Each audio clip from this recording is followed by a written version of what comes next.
الله الله الله الله الله الله. He guided mankind into all truth. All your problems, bring them. Brother Swaggart, he writes beautiful books. Homosexuality, Sodom and Gomorrah, pornography, alcohol, beautiful works. I recommend them to you, these books. Not all, but these books especially, I recommend them to you. Read them, very good. But there are no solutions. You see, alcohol, I dealt with it last night, I think, by the way. He says in this book, alcohol, he says 11 million drunkards in America. 11 million drunkards, he says. These are his terms. In my country, they don't call them drunkards. Especially the whites, you can't call them drunkards. They'll punch you on the jaw. You have to call them alcoholics. They're sick people. See, when you say drunkard, it's very, very pungent, strong. Can you say drunkard? But when you say he's alcoholic, the person is sick. So he needs some treatment. 11 million, these are words of Brother Swaggart, drunkards in America, and 44 million heavy drinkers. And he says, to me, no difference between the two. To me, they are the same. Whether you call them drunkards or you call them heavy drinkers, to me, they are the same. I say, MashaAllah. MashaAllah, praise be to God. We have such a brother who speaks like a Muslim. The only thing is, I said, look, go one step further. To solve your problem, you have to go a step further. I said, include your social drinkers as well in that list of yours. Because the Holy Prophet Muhammad made no distinction between these three groups that you are thinking of. You've got the drunkards, you've got the heavy drinkers, and you've got social drinkers. The Holy Prophet Muhammad sallallahu alaihi wasallam, he said, whatever intoxicates in greater quantity is forbidden even in smaller quantity. No excuse for a nip or a tot. Finish, out. He said, strong words, he said, cursed is he who grows grapes for brewing. Growing of fruit trees in Islam is an act of virtue. Bless it. Allah will reward you. Whether you plant fruit trees for selling the fruit or for eating it, Allah will bless you. He'll reward you. He said, on one occasion, he said, you see, if you get sure knowledge that tomorrow 12 o'clock at noon, the earth will be doomed, finished.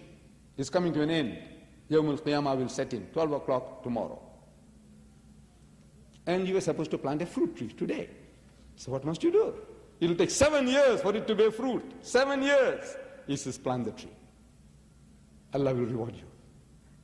That mighty messenger of God, he said that if you plant grapes for the purpose of brewing, not for eating or selling, but for the purpose of brewing, like my place in the Cape, in South Africa, we have what is called the Mediterranean climate, and grapes grows beautifully there. That's the best wine growing country in that area. And you inherit 100 hectares of land, 200 acres of land. So what am I going to do? I said, plant grapes, the wine. But I said, who's going to buy it? I said, don't worry, there's a winery there, there's a brewery there. Unlimited amount they are prepared to buy from you. I said, right. If you did that, the Prophet of Islam says, cursed is he who grows grapes for brewing. Cursed is he who crushes it. Cursed is he who bottles it. Cursed is he who sells it. And cursed is he who drinks it out. No, you have nothing, no truck with that stuff. This is Islam. And the solution to the problem is this, total abstinence, said the Prophet of Islam, on instruction from Allah, revelation of God in the Holy Quran. Ya ayyuhalladhina amanu, so you believe. Innamal khamru, most certainly intoxicants, wal maisiru, and gambling.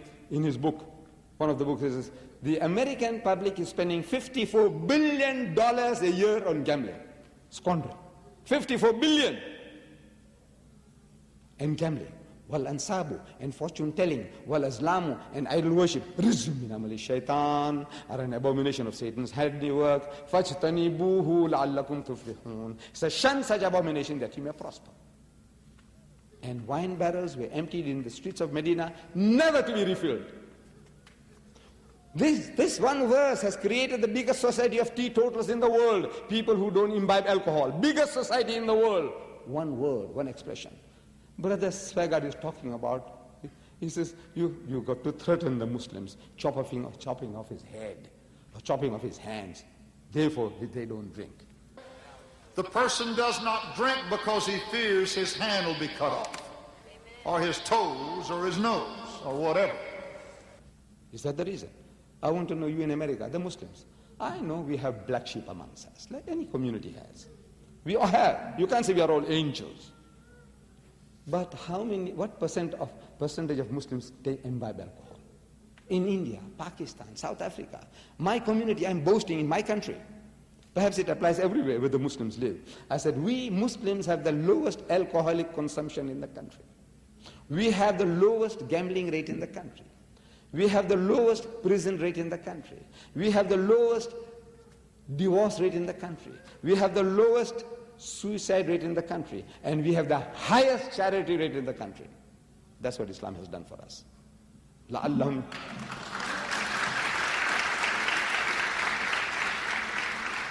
Wallah, it's Islam. Nobody has threatened me all my life that I shouldn't smoke. My father used to smoke cigarettes. I don't touch it, my children don't smoke it. I didn't tell them one day in my life, one of the son is here with me, the other elder son is in South. I never told them one day, don't smoke. I never told them. No, I'm sorry, I beg your pardon. Out of my 6 brothers, 1 or 2, they do smoke. They do smoke. But my family, no smoking. In my life, I haven't touched that stuff. Nobody threatened me. My father didn't tell me I mustn't smoke. I don't smoke. I don't gamble. I don't date. I don't court. I don't dance. Nobody threatened me. So look, if you do that, you go to jail. Or if you do that, we'll chop off your head. Nobody told me that. I don't know if anybody told you that you mustn't drink, otherwise we'll chop off your head. Anybody tells you here that? Anybody controlling you? No. What does it? I said, you see, in America, you, Christian nation, mighty nation, the mightiest nation on earth, America, you introduced prohibition in the 20s. Who did it? They were your leaders, people you voted into power. In your Congress or Parliament, in your Congress, they passed law, prohibition, run the country dry. You saw the carnage, that the havoc that this stuff was creating in the nation, the harm, the losses. So the brain power of the nation, people you voted into power, they voted on your behalf, passed a law trying to run the country dry. No Arab government ever threatened them. No Muslims ever threatened them. They said, look, if you don't stop drinking, we won't supply you oil. Because there was no oil. They didn't have it. The Arabs, they had no oil to threaten them with. They said, look, if you don't stop drinking, no oil for you anymore. No. It was your nation, your brain power, and you passed the law. And you failed. You failed miserably. The mightiest nation on earth, with the backing of the government, the brain of the nation, your propaganda machinery, everything and your police force put together to try to implement prohibition, and you failed. This mighty messenger of God, in a desert country, among a barbaric people, he makes the pronouncement, and wine barrels were emptied, never to be refilled. Miracles! What miracles are you talking about? Here is a miracle. With all your miracles, you can do nothing. Your problems will increase. You have your handful. These are handful. You say, born again. He says, now we got the Spirit in us. And we don't touch it anymore. He says, great. I take off my hat to you. Great. And everyone who testifies, everyone without exception, will tell you that I was a drunkard. I used to smoke marijuana. We call it daha, ganja. I used to take drugs. I used to do this. I was promiscuous. I was gay. I was a sodomite.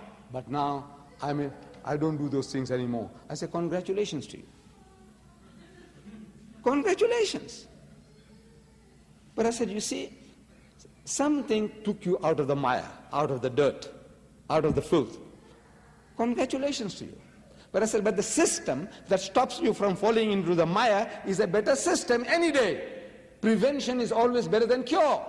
And you are not able to cure those 55 million drunkards.